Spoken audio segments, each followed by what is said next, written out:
This video is brought to you by Bitbox NES game cases. There is no better way to protect, store, and show off your NES game collection. Only available at StoneAgeGamer.com/Bitbox. Skip it up and that up. What's going on, kids? Rich of ReviewTech USA, and I just redid my modern, current-gen, next-gen Oprah Winfrey porn-watching setup. There, I covered all my bases. This is my newest gaming setup. I do a lot of work in my bedroom. No pun intended. That wasn't meant to be a sexual joke in any way, shape, or form. I'm dead serious. And I needed to reset up stuff. That's why another reason why you've seen a lot of retro footage is not because I've just been going through a retro kick and working on that HDMI thing. It's just that I've been kind of in limbo with my PC gaming and current gen consoles. And I honestly procrastinated setting up all this shit because it was a lot of work. I was setting all this crap up till like 3 or 4 in the morning last night. So here it is. It's done. And I'm going to show you all the bits and pieces because a lot of you guys also want to know how to capture footage from multiple devices properly without having to switch out HDMI cables every time. So here we go. We will start, if I can get enough light in here. Well, whatever. It's a black fractal design case. This is my secondary gaming / video editing rig. I used to have a gaming laptop. My little brother for Christmas was really getting into Minecraft, and he wanted to play Minecraft on PC. He was getting sick of it on the Xbox 360. He liked all the mods. So I gave him that laptop. Spoiled little shit, and also had a bunch of upgrades to it too, an SSD drive and 24 gigs of RAM. And plus, for me, it's better off to have a desktop, easy to replace parts, upgrade parts. And I really wanted to try out, because I heard a bunch of, during the holidays, a bunch of super positive things and super negative things about the AMD FX 8350. So the specs of this machine, hint, hint, with what I just said, the main processor, or the only processor, is the AMD FX 8350 8-core CPU from AMD. 16 gigabytes of Kingston RAM. I forgot the exact type of RAM. I have a 240 gigabyte Kingston SSD drive. I have a 2 terabyte hybrid drive for storing games and video and all that. Gigabyte motherboard. Oh, I almost forgot to mention the video card. I have an Asus NVIDIA GeForce GTX 770 4 gigabyte model for the video card. And a lot of you guys who knew I had this machine have been asking me, Rich, you've had the AMD machine for a few months. What do you think of AMD's the FX 8-core processor? And I'm very happy with it, man. It handles video very well. I did some HD video editing on it. It handled it just fine. It's a little bit clunkier than my Intel Core i7-3770K rig, but it would more, like, say my other rig, God forbid, went down, and I needed to use this to edit ReviewTech USA videos on, the world wouldn't end. I'm very happy with the gaming performance of this rig too.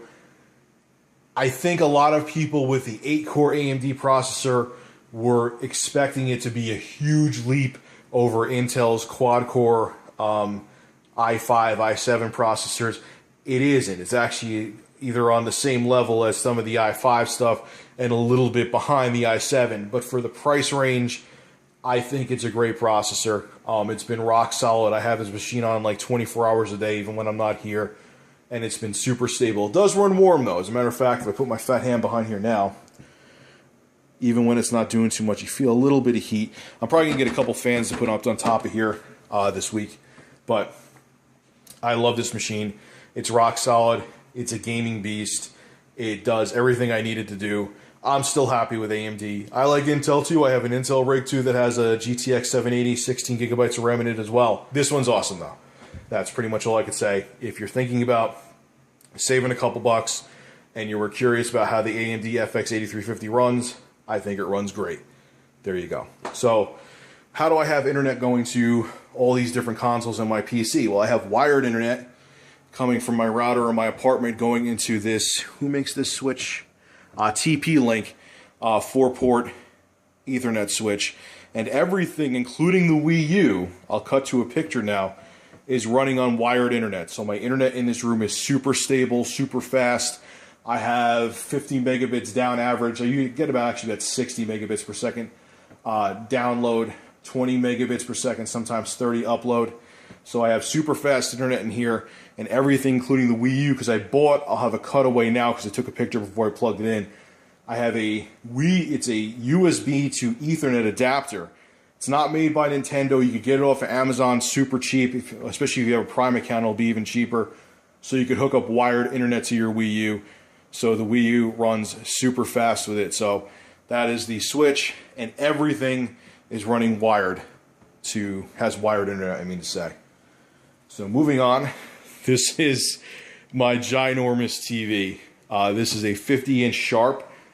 I still have the Toshiba I had back in the day.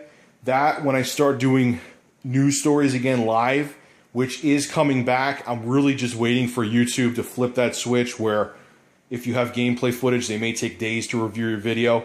Once that happens, live footage is here to stay for good. A lot of you guys have asked me about why I went back to gameplay.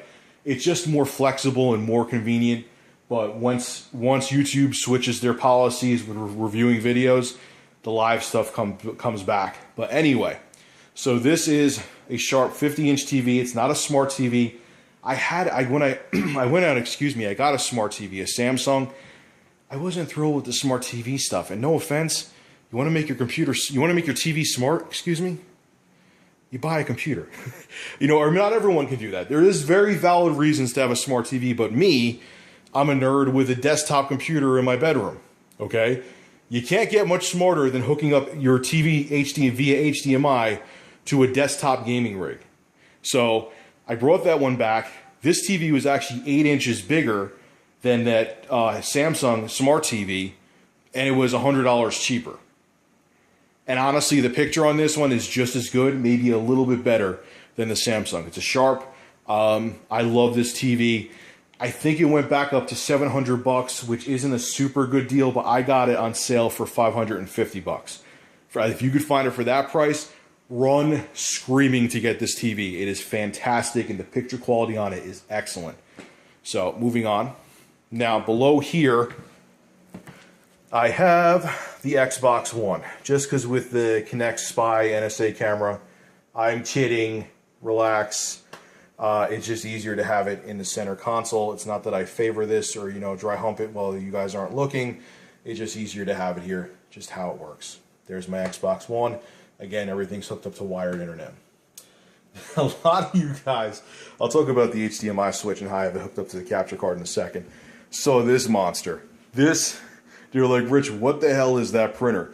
This printer is, and I gotta remember the name, a Hewlett-Packard LaserJet 4L from 1995. Yes, 1995. That's when this thing was originally purchased by my dad's former company. Think about how old that is. President Clinton, okay, still had 1 year left in his first term. Let that sink in. If you're my age, it'll make you very depressed and realize how old you are. This printer is that old. That's when it was originally purchased. It still works pretty much perfectly to this day. Once in a while, like once out of every 100 pages, you'll have a paper jam in it.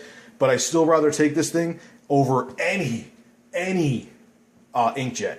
Okay, I've bought brand new $200 inkjets, and I brought them back because they were shit. I love this printer. It's a little slow because, well, it's an old print. I mean, it's still serial port in the back of it. I have a USB to serial port cable running in here, but it works perfectly. I love this printer. I'm going to use it until it implodes, period. So anyway, you guys want to know how I capture all the video to my Live Gamer Portable, which is behind here, as you see.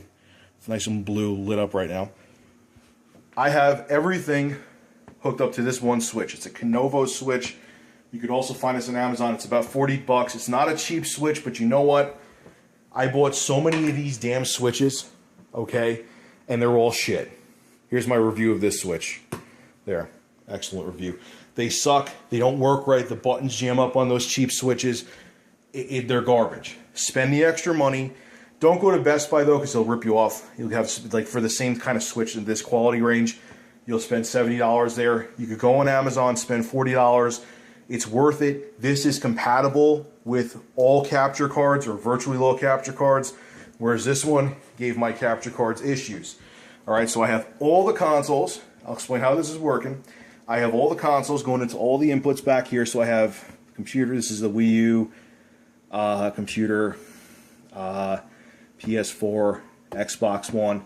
And this output is going into the input of the capture card. All right, really easy. The output of the capture card goes into my TV. And it works just fine. So if I want to record footage, you can either hit F7 on your keyboard so you don't have to reach back there every time, or you can just hit the little blue button on top. And there you go. It's that simple.